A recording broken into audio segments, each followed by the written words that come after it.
self incompatibility. When a pistil carrying functional female gametes fail to set seeds after pollination with a viable and fertile pollen,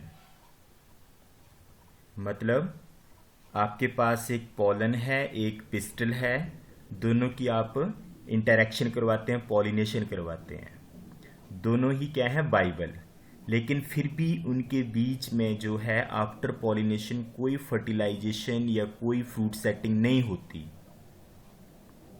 तो हमें क्या लगेगा कि ये जो पॉलन है ये फर्टाइल नहीं था या वाइबल नहीं था। लेकिन जब आप इसी पॉलन को किसी दूसरे प्लांट की पिस्टल के ऊपर लेके जाते हैं तो वहाँ पे आफ्टर पॉलिनेशन ये फर्टिलाइजेशन भी करता है और फ्रूट एंड सीड सेटिंग भी करता है, तब हमारे लिए ये टर्म यहाँ पे यूज होती है, that is called self incompatibility. Means कि when a pistil carrying functional female gamete कैसा है, functional, but fail to set seed, वो सीड सेट नहीं कर पाता, कब, after pollination by a viable and fertile pollen, कि वाइबल और फर्टाइल पॉलन इसको पॉलिनेट कर रहा है, लेकिन फिर भी यहाँ पे क्या हो रहा है, आफ्टर पॉलिनेशन कोई फर्टिलाइजेशन नहीं होती और कोई फ्रूट सेटिंग नहीं होती। लेकिन यही पॉलन जब किसी दूसरी पिस्टल के ऊपर लेके जाते हैं तो आफ्टर पॉलिनेशन ये वहां पे फर्टिलाइजेशन भी करेगा and fruit and seed setting भी करता है, तब हम बोलते हैं सेल्फ इनकॉम्पैटिबिलिटी। इसका सीधा सीधा मीनिंग हुआ कि pollen can not fertilise the pistil of the same flower. Means ये जो पॉलन है वो इस पिस्टल के लिए, सेम फ्लावर की पिस्टल के लिए कंपैटिबल नहीं है, but it is compatible for the pistil of the other flower of the same species। तो हम इसको समराइज करके डिफाइन कर सकते हैं, inability of a plant producing functional male and female gametes to set seeds when self pollinated, कि अगर आप इनकी सेल्फिंग करवाते हैं तो ये क्या है, जो फंक्शनल मेल और फीमेल गैमिट हैं वो इनकॉम्पैटिबल हैं, they are unable to go for fertilization and fruit and seed setting. तो मतलब ये नेचर में एक मैकेनिज्म है सेल्फ पॉलिनेशन को चेकआउट करने के लिए and to promote the cross pollination. Lewis is the scientist in the 1954 classified self incompatibility into 2 types on the basis of their morphology. अगर इनकी मॉर्फोलॉजी सेम है तो उसने इसके लिए टर्म यूज की homomorphic, and if their morphologies are different तो उसने टर्म की यहाँ पे हिट्रोमॉर्फिक। तो पहले हम इसको स्टडी करते हैं, व्हाट इज हिट्रोमॉर्फिक सेक्सुअल इनकॉम्पैटिबिलिटी और self इनकॉम्पैटिबिलिटी। Same species produce more than one morphologically distinct mating types, मतलब सेम स्पीशीज जो हैं वो क्या करती हैं, एक से ज़्यादा मॉर्फोलॉजिकली मेटिंग टाइप्स, मीन्स एक से ज़्यादा टाइप के फ्लावर्स प्रोड्यूस करते हैं, which can be easily recognise without breeding test. और इनको हम बाहर से देख के ही आइडेंटिफाई कर सकते हैं, आपको कोई ब्रीडिंग टेस्ट नहीं करवाना पड़ता इसका रिजल्ट देखने के लिए। मीन्स आप इसकी मॉर्फोलॉजी से इसको आइडेंटिफाई कर सकते हैं। तो ये जो मॉर्फोलॉजिकल डिफरेंस है, it is in the position और in the length of stigma and anther, specifically style. और इसके लिए हम यहाँ पे टेक्निकल टर्म यूज करेंगे heterostyly, means different length of the style in the flowers. तो हिट्रोस्टाइली आगे 2 टाइप की मिलती है आपको, one is distyly and second is tristyly. Di means 2, tri means 3, styly means length of the styles. तो distyly का जो well known example है हमारा, that is Primula, and in case of tristyly example is Lathyrus and evening primrose. अब die styli में क्या होता है आपका, कि flowers are produced with different length of the stamens and styles. और यहाँ पे दो तरीके के आपके फ्लावर्स बनते हैं, that is pin shaped and thrum shaped. तो इनको हम दो कैटेगरी में डिवाइड करते हैं। पिन क्या होगा आपका, this is the picture of diagram of pin flowers. तो पिन फ्लावर में आप देखेंगे कि जो लेंथ ऑफ स्टाइल है, लेंथ ऑफ पिस्टल है, that is quite long as compare to the length of the stamens. तो स्टेमन्स यहाँ पे शॉर्ट लेंथ हैं, जबकि जो पिस्टल है आपकी, उसकी जो स्टाइल है उसकी लेंथ जो है वो ज़्यादा बड़ी है।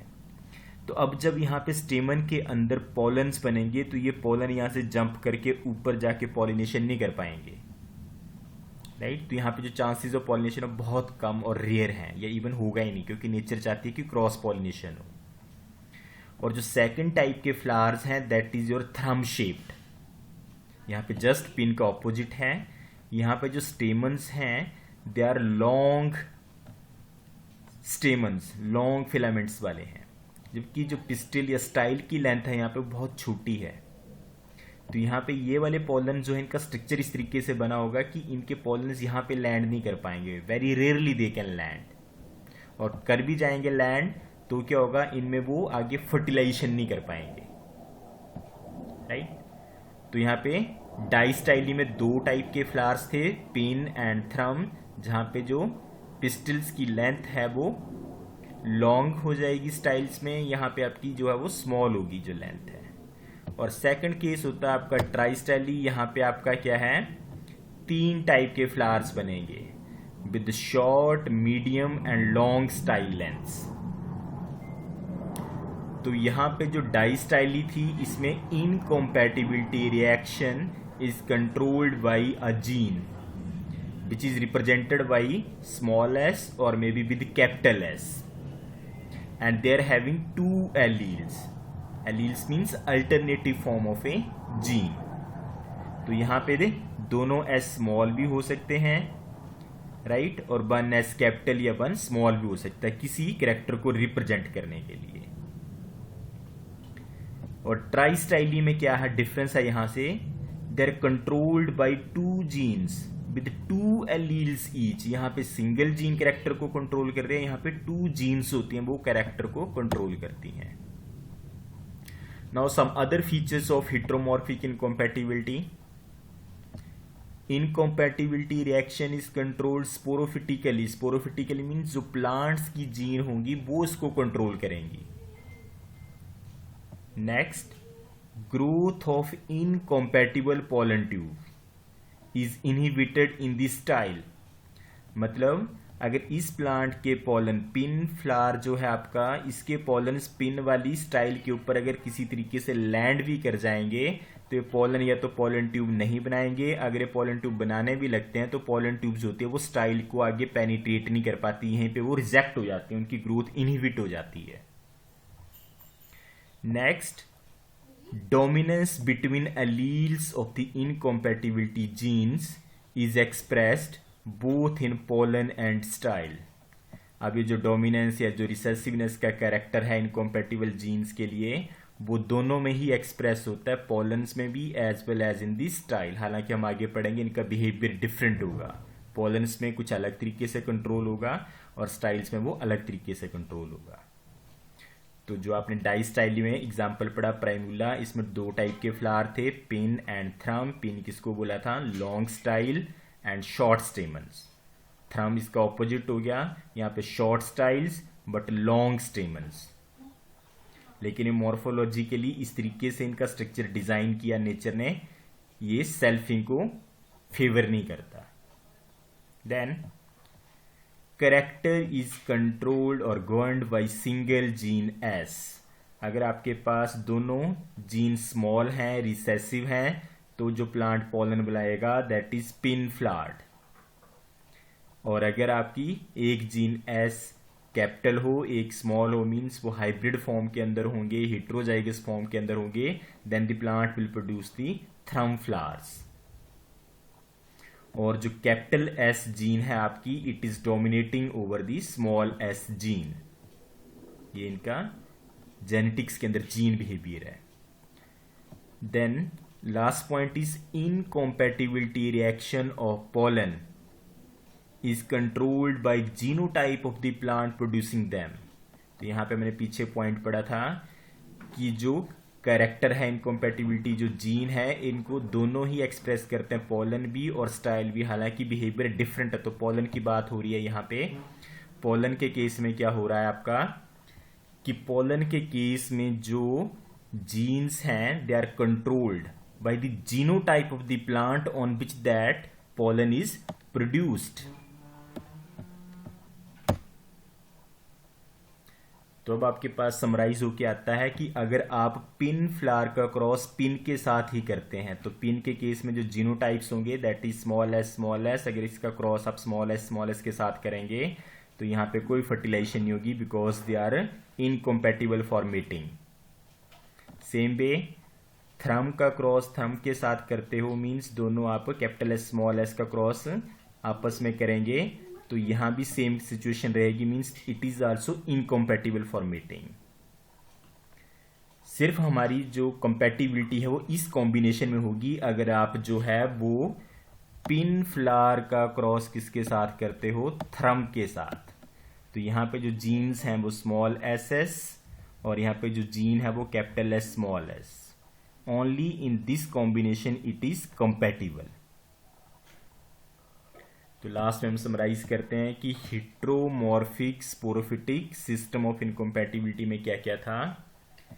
Relative position of stigma and anthers, या जो रिलेटिव पोजीशन होगी आपकी पिस्टल की और जो आपके स्टेमन्स हैं that is governed by a single gene which can be capital S और can be in the form of small S. वो हमने पीछे पढ़ा कि कौन सी जीन जो होती है डोमिनेटिंग है और कौन सी जीन जो होती है किस तरीके के फ्लावर प्रोडक्शन को फेवर करती है। Then second is incompatibility reaction of pollen, किसकी, पोलन की। इसको कौन कंट्रोल करेगा, it is governed by the genotype, किसके, genotype of the sporophyte on which it is produce, की पोलन जो है उसको किस प्लांट ने बनाया, उस प्लांट के क्या जीनोटाइप थे, दे आर कंट्रोलिंग। लेकिन स्टाइल के केस में ऑपोजिट था, while that of the style it is controlled by its own genotype. तो पोलन में जो प्लांट था जिसने पोलन बनाए थे उसके जीनोटाइप देखे जाएंगे, मीन्स प्लांट बॉडी तो स्पोरोफाइट होगी, ठीक है, और पोलन हैप्लॉइड होते हैं, गैमेटिक मीन्स गैमेटोफाइट होते हैं। और स्टाइल के केस में ये चीज कौन देखी जाएगी, by the genotype of the style. Third character मैंने पढ़ा, allele capital S is dominant over the small S and it determines the incompatibility as well as length of the style. जो आपने हिट्रो स्टाइल ली या try style ली पढ़ा, die style ली पढ़ा। And the last is pollens of an incompatible group. Incompatible कौन था, pin pin, thrum thrum जो है, they are incompatible, would not be able to grow normally in the style of the same incompatible group. Means pin वाला pin के ऊपर grow नहीं करेगा, थ्रम वाला थ्रम के केस में कंपैटिबल नहीं है, and would be unable to effect fertilization and fail to set the fruit and seeds. तो this is all about your self incompatibility basics.